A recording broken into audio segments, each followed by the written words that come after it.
Hi everyone, Phoenix and Lauren are back and we are answering more of your questions. We are having a great time, although today it's really early in the morning for me. I even have my fuzzy slippers on and it's really late in the evening for Phoenix, but we're loving doing this and we're happy to explore all of these questions that we have with you.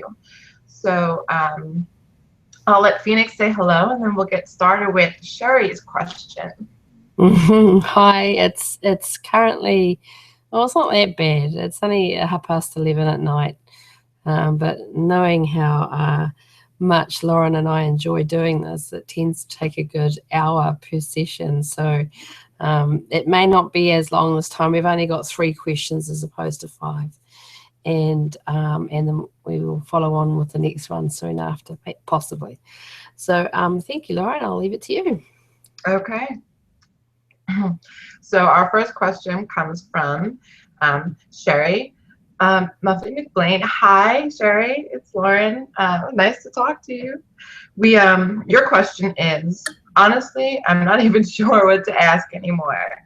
Are your guides here or have they given up altogether? Well, you sound a little bit frustrated in that question, and I probably could tell you we've all been there. Like, either we feel like our guides are shaking their heads at us, or we're wondering, where are you, in our really, really frustrated moments. And you know that they're there. They don't go anywhere. It is where we are in relation to how well we can hear them. They are always with us. They will always be by our side. They never leave you. It's how well you hear them and what vibrational state or energetic state that you're in, whether or not you feel them. But and all you really have to do is ask them to come closer, and they will. They get right up on you, and you can almost for some people, they'll be able to feel them. All of a sudden you feel like a warmth around you. For everybody it's different. I'm assuming that you do have, you do speak to your guides and you understand some of the ways that they try to get through to you, and they try to communicate with you. And when you are in a more open state, when you're in a more heart space, and you've kind of, you see that big breath, I feel like they're telling me, yes, just breathe. Find your peace, find that 5 minutes of quiet and breathe, and you will feel and know that they are with you. Whenever you feel off track or out of alignment, know that as soon as you tap in, they're going to get you back on your path. They're going to give you little signs, little hints, whether you recognize them right away or not. They're always there. That is the one thing that I know our guides are always trying to reassure us of, that even though we're making our own decisions and we're forming our own path by the decisions that we make, they're always there to guide us when we call and when we need them. Always trying to get us on the highest, on the path for our highest good. They never leave. That is the one thing I know they're always reassuring us of. They are always loving us, whether we're loving ourselves or not. And that's the beautiful part of it. Whenever you can get into that quiet space of hearing them or feeling them, breathing and knowing that they're around you, you actually can feel how much they believe in you. They believe in us more than, it's like your children. That's how they feel about us. Like when you look at your child and you see that unlimited potential, they see nothing but that unlimited love, patience, everything for us. I can picture them rolling their eyes, and if you really feel your guide, some of them might be a little bit more sarcastic, or some of them might push you a little bit more when they know that you need it. And you're like, what are you doing? But they know that you can handle it. So even our guides, at least in my experience and from speaking with others and with my guides, I know that they can even have different styles, different personalities, but they are always full love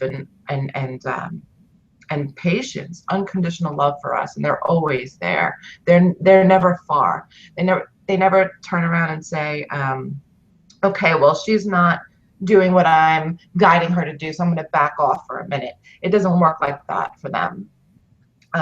What do you think, Phoenix? I think it's interesting because you're basically at the very start was saying everything that I probably would have said as well. But the thing is with guides, there is an understanding from my point of view that you have a primary one that you are that walks with you as soon as you are incarnated in whatever physical body that you find yourself in.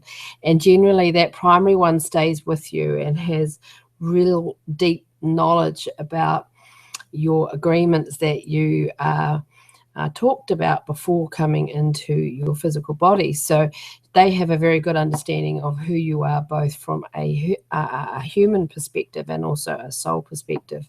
And they are going to encourage a lot of things to come into your life, whether or not you are aware of them or not. So you have your primary guides, but then you have other guides that come and go depending on what is going on in your life and what types of teachers that you need in the form of guides that present themselves to support you in that moment when you are requiring their assistance. So, and it's quite interesting when I was listening, and it's never actually occurred to me before, but those moments when we feel the most isolated, and even though I just said that we have a primary one that stays with us all the time, they kind of take a sort of a step back and let the others do what they need to do. And I had just been sort of told that in those moments when you feel as though they have given up on you altogether, or you're feeling very alone or very isolated, or you know, whatever is going through your mind about with regard to your relationship with the guides, it could be those times when there is a changing of a guard or changing of the guide, you know, and that feeling of one moving away because they believe that you've learned all that you needed to learn, and another one coming in. Although from a soul perspective, it's almost straight away. From a human perspective, there may be a feeling of unfamiliarity, not being comfortable with the new energy that may be coming in to try and push you in a new direction that you've actually asked for but have just forgotten. And that is something that we, as Lauren was saying, it is something that we all go through. We feel as though they're not there anymore. And I would always say to people when they would say things like that, well, yes, they are always with you. And I totally agree with what Lauren's saying. You are always surrounded. Your ability to feel them and connect with them may be a little bit more challenged from your perspective. But also this whole changing of the guard thing may be your awareness of something not quite right, and you take ownership for it yourself.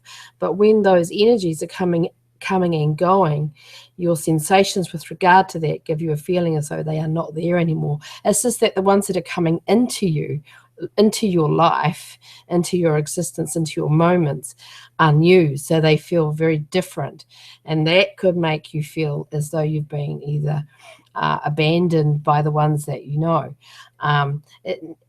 There is as I mentioned before, there is a primary, but I feel the primary one is almost like the manager, and allows the others to come in and do the best things for you that are required for whatever you decided to do here as a human.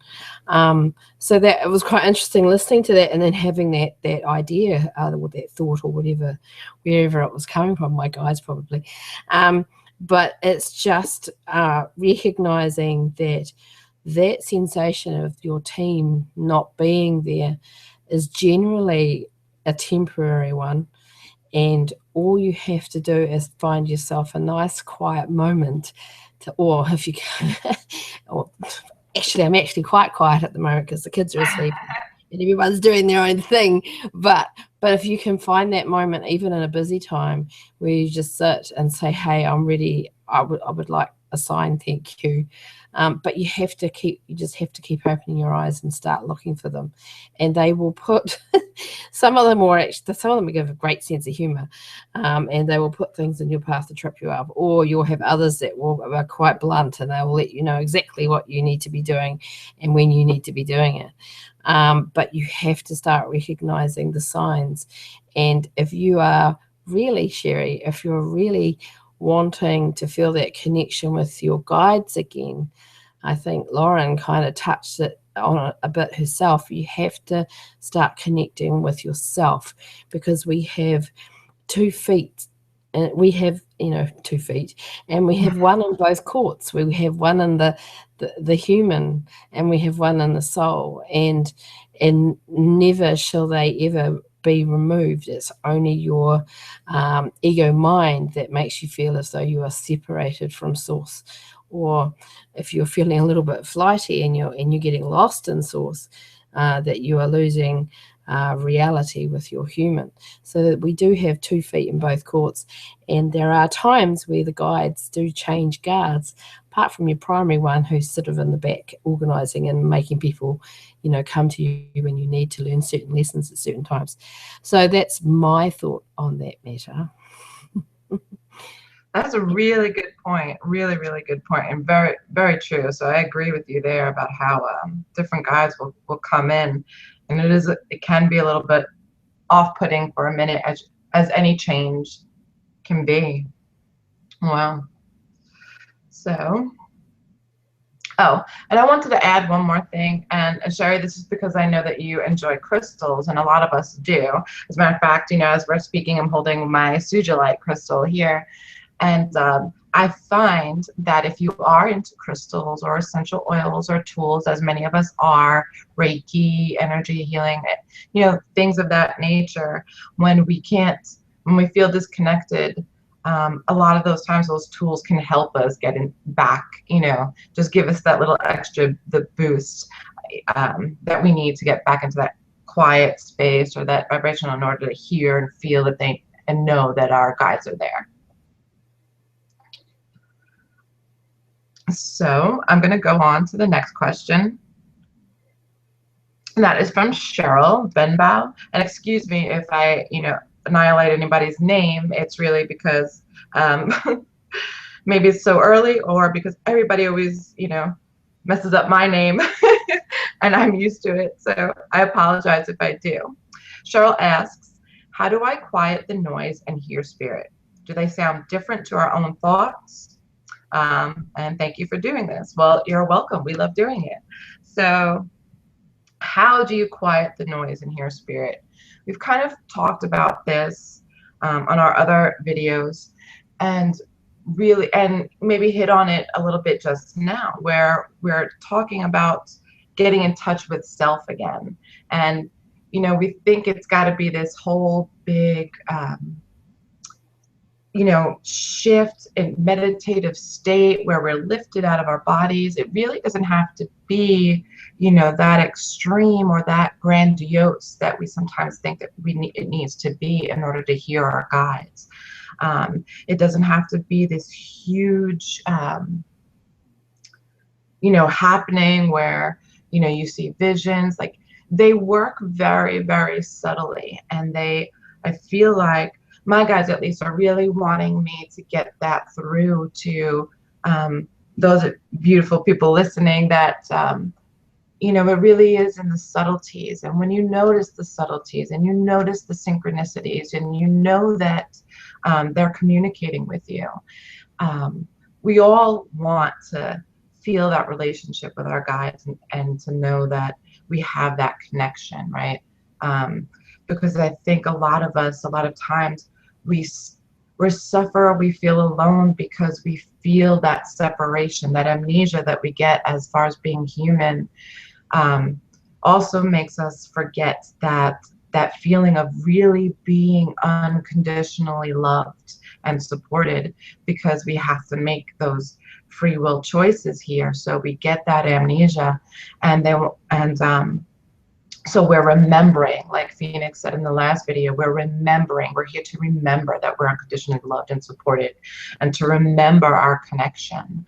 And so they can't just come down and say, you know, like a little bird on your shoulder and come speak in your ear and make it so very obvious. They want us to get to a place where we have that subtle communication with them, so that we're making our decisions of our own free will, and we are going about our life and choosing our states of vibration and energy, and we're choosing which how we want to go about our lives, and what path we want to be on. And even if it's, we've, like Phoenix says, we make certain agreements, how we get to where we want to be or what goals we have for this life, there's probably millions of choices, infinite choices of how we get there.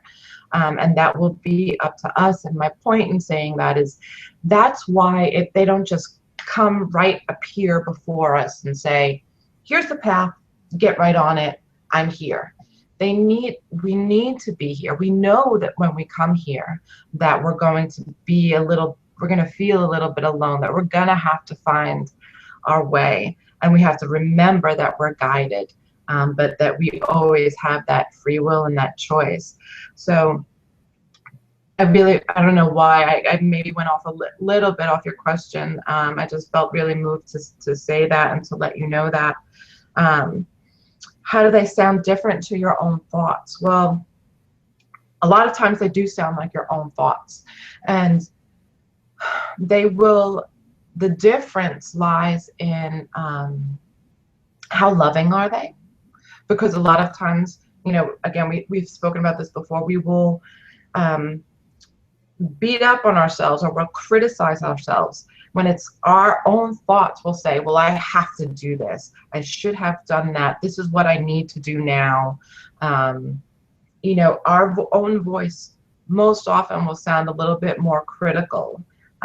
We're here to learn self-love again. And so if you are at the point where your self-talk is very loving, then congratulations, you're very in tune with your higher self, and so if you're at that point where your thoughts towards self are mostly loving, hey, give me your secrets. But no, we're all getting there. We're all getting there at our own pace. And so the thoughts from spirit will be loving, they will be guiding, they will be usually a strong feeling. They'll come into you in a different way, but if you're hearing them in your mind the way you're asking, and you're asking how they're different from your own thoughts, you might even feel a little bit of like not fear in the negative way, but a little fear like if it's an encouraging thought, and then all of a sudden you say, oh, I can't do that, I don't know if I could do that, I'm not sure if I have the confidence to do that, but the thought right before that was encouraging, and it was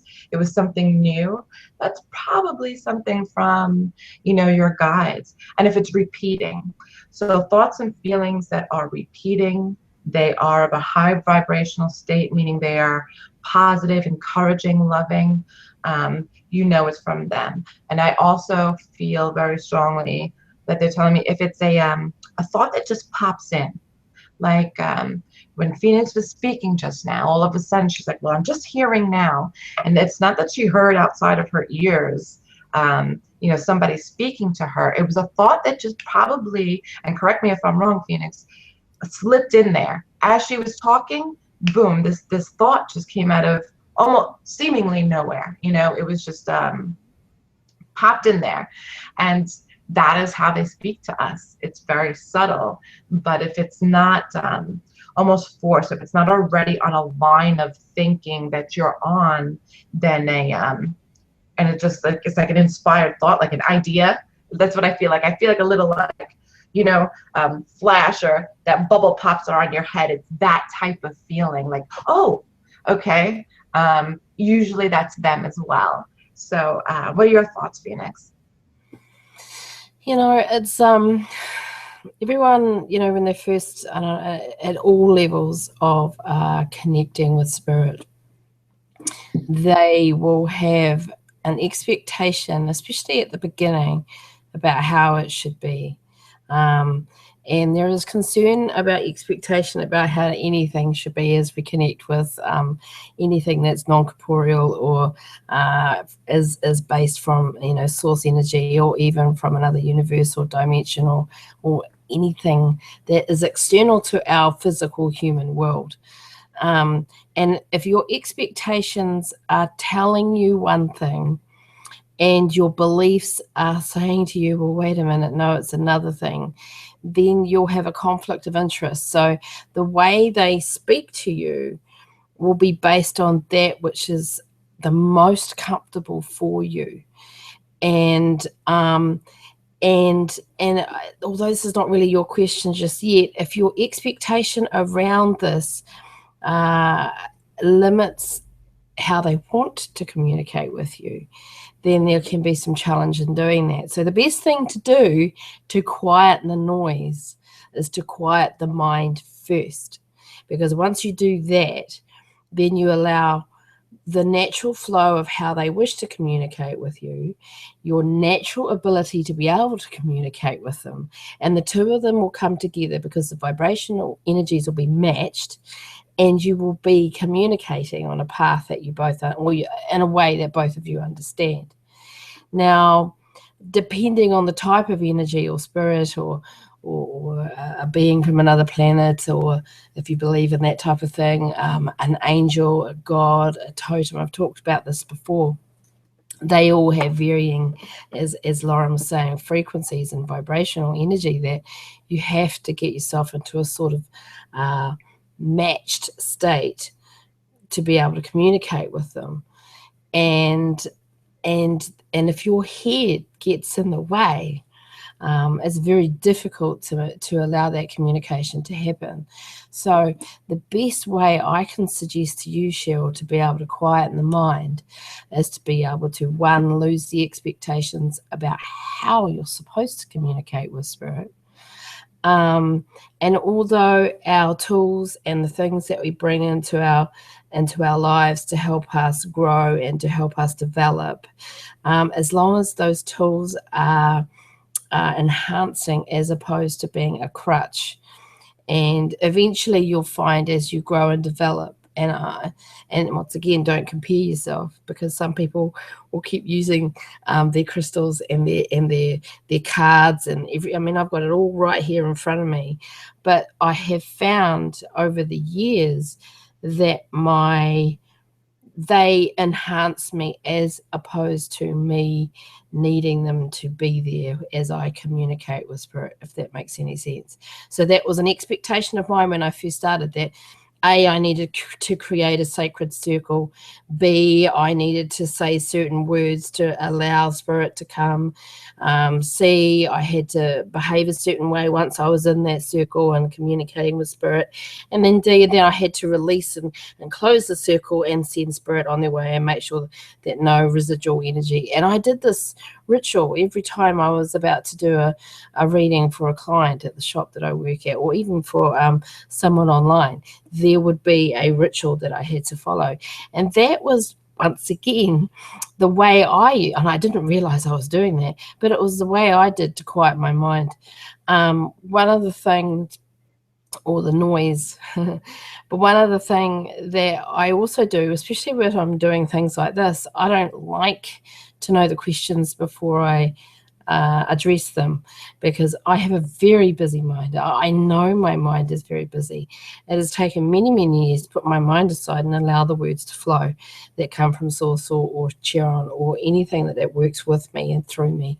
And you see, as I allow the natural progression to happen the way it needs to be for me, I encourage people to do exactly the same, that they allow their natural progression to move for you.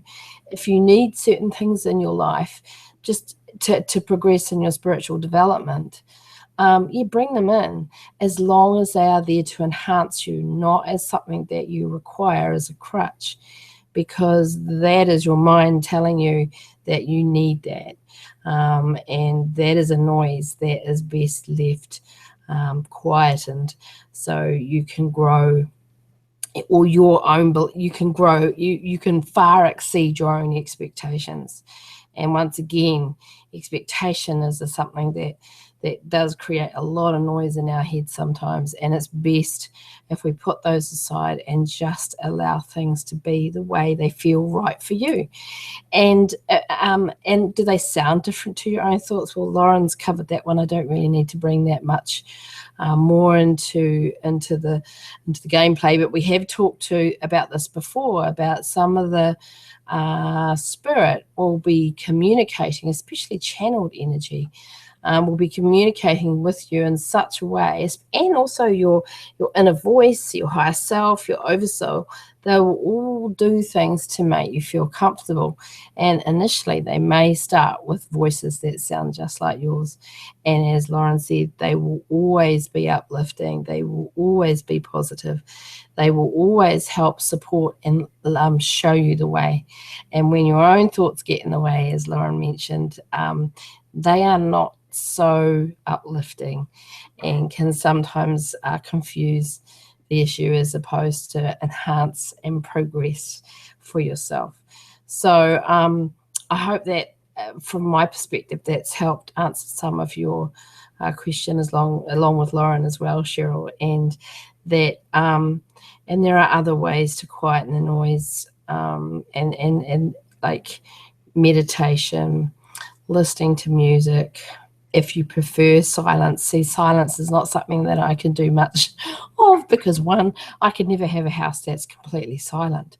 And so I have learned to work with my life.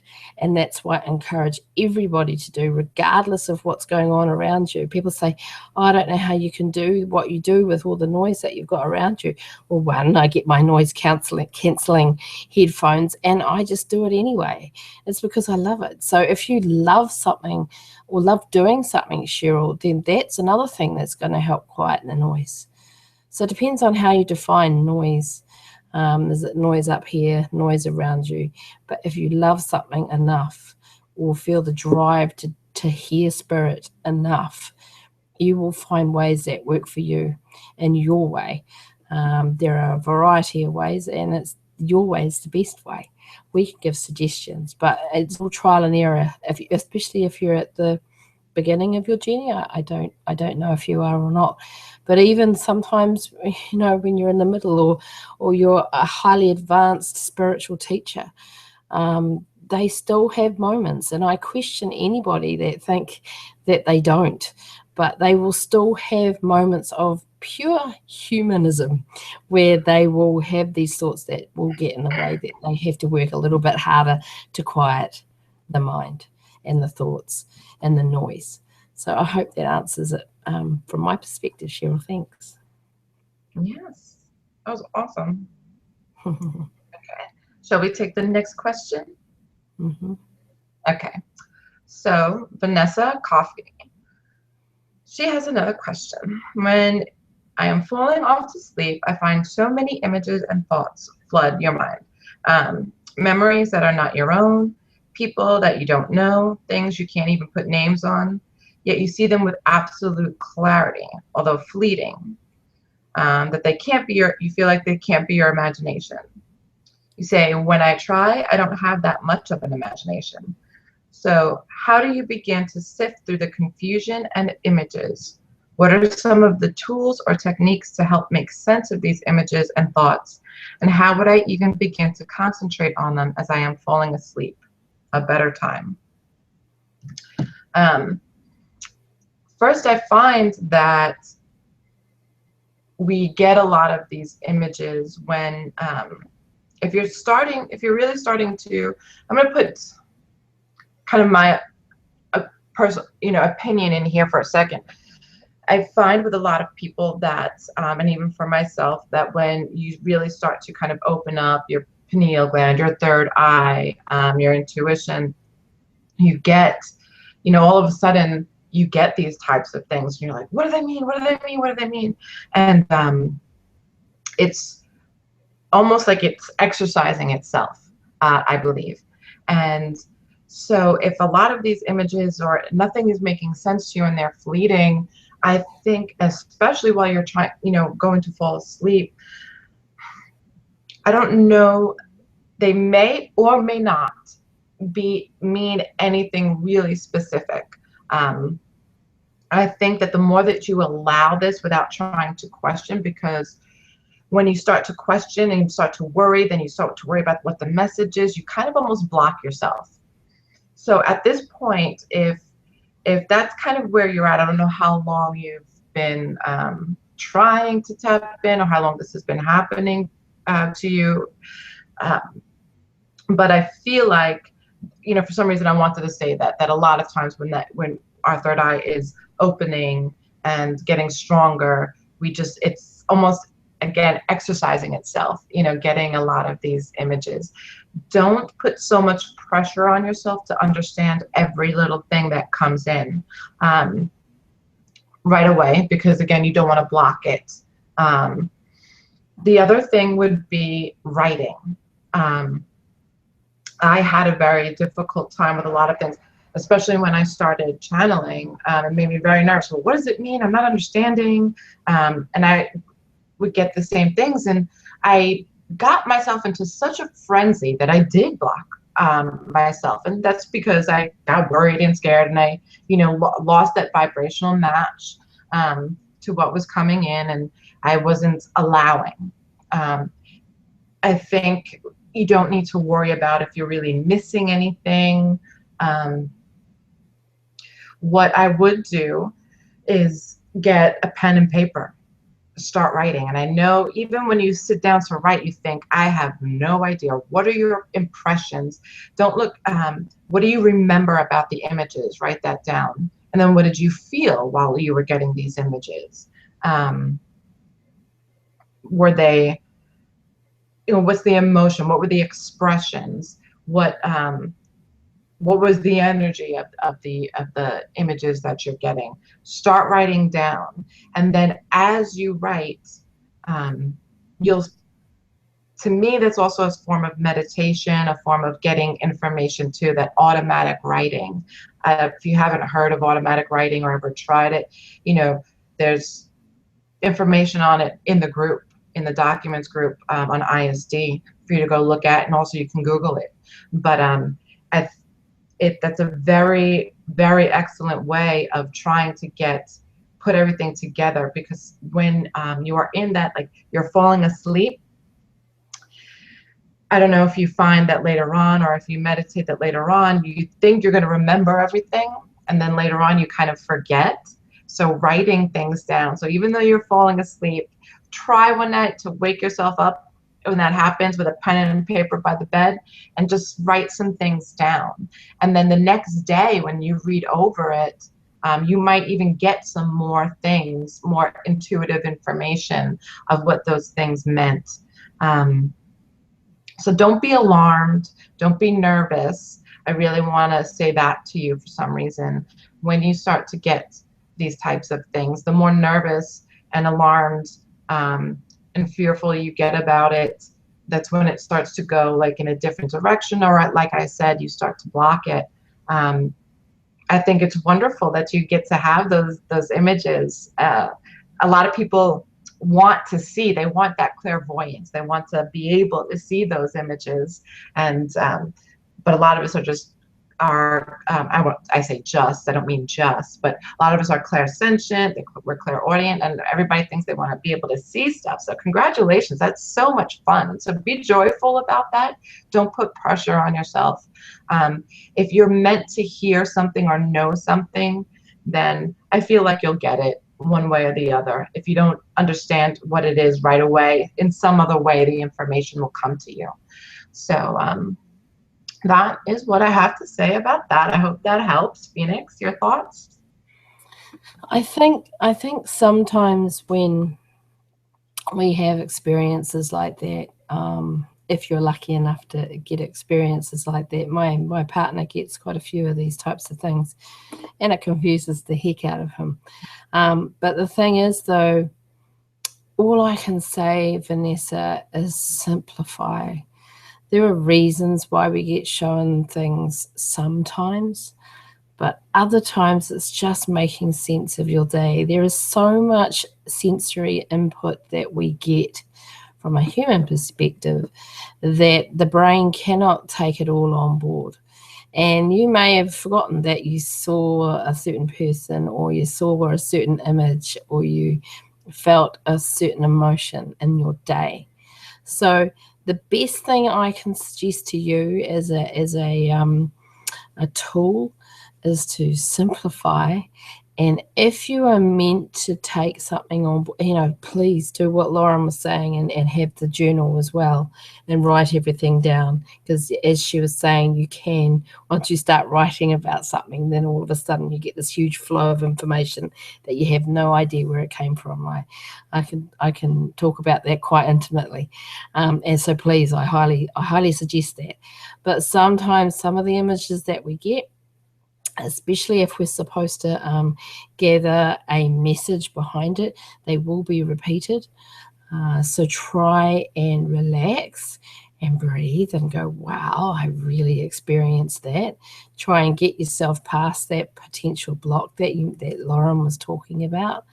And if you are just settle into it and allow yourself to dream, when you wake up in the morning and say, wow, what was that all about? And do whatever you need to do to either hold on to the images and try and remember them, or just if you're getting too tired about trying to, everyone gets so overwhelmed with so much input. I know when I first started, it was like I wanted to be a sponge, and I wanted to take everything on board, and every little thing in my day was a sign or a message or a something for me to take notice of, to the point when it got incredibly overwhelming. And it's like, stop the world. I just need to hop off for a little bit so I can just be in my own moment for a little while. And that is another tool, is for you, regardless of all the information that you get on a day-to-day basis, if you can just stop and allow yourself to be in your own self for a little while. And once again, quietening that thoughts, quietening the mind, quietening the noise, then you will get a sense. I love this. I love the way all these questions flow into one. You will get that snap, inspirational thought. Aha, this is the reason why this is happening. And it may be, 3 days ago you had an image that you experienced, and then today someone said something, and then 3 days from now another thing will fall into place, a situation that you found yourself in that actually brings the image, the feeling, or what was said, and the situation all together as one big huge message. And individually they don't sometimes make sense, but collectively, as you get that light bulb moment when you go, aha, I've got it, I worked it out.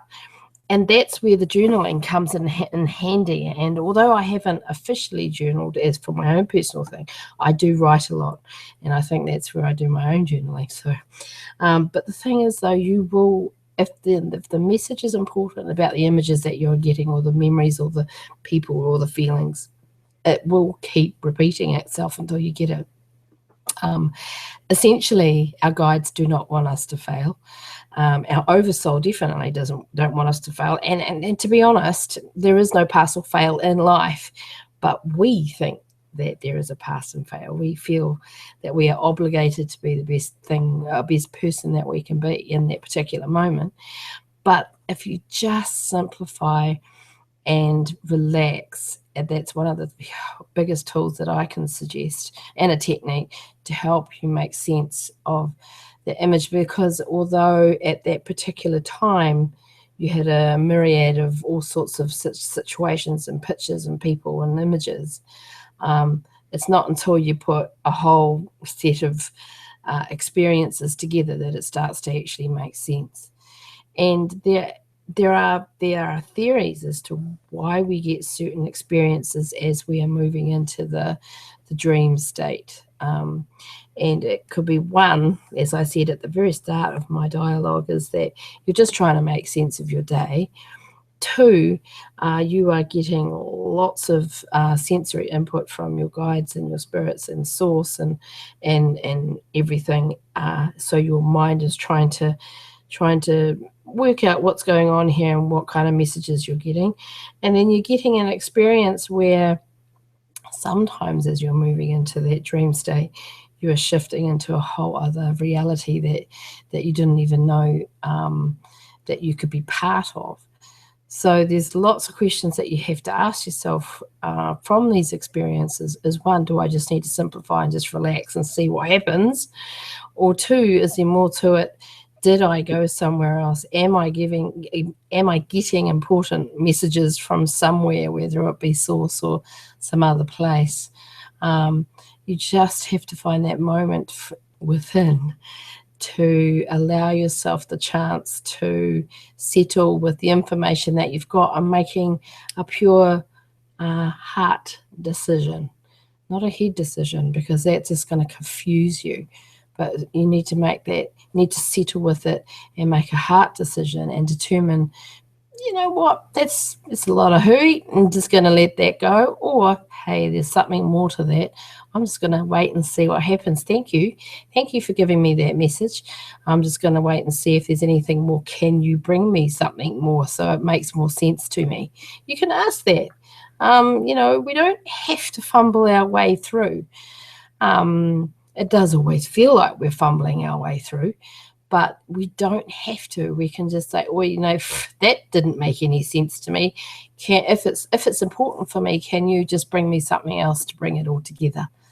The power lies within you always. And Vanessa, you're such an amazing lady.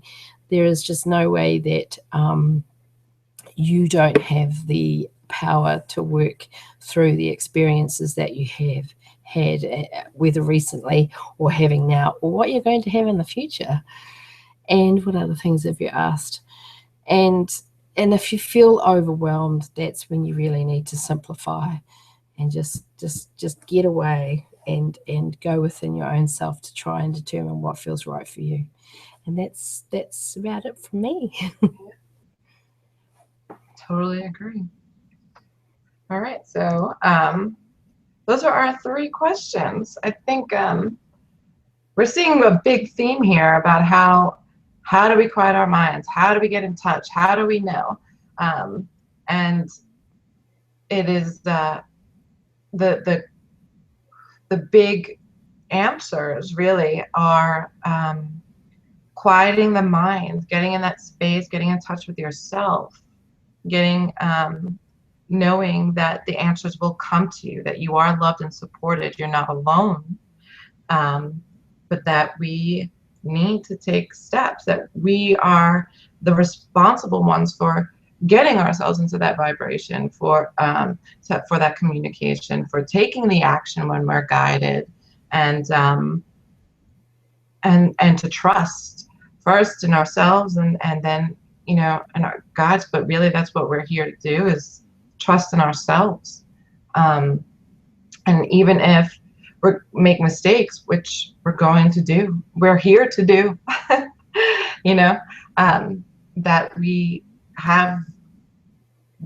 we're empowered to get back where we want to be.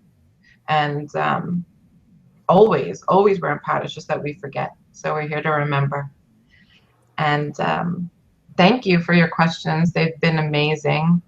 And I hope that all of our rambling, or my rambling, has helped and given some insight. And we'll see you next time.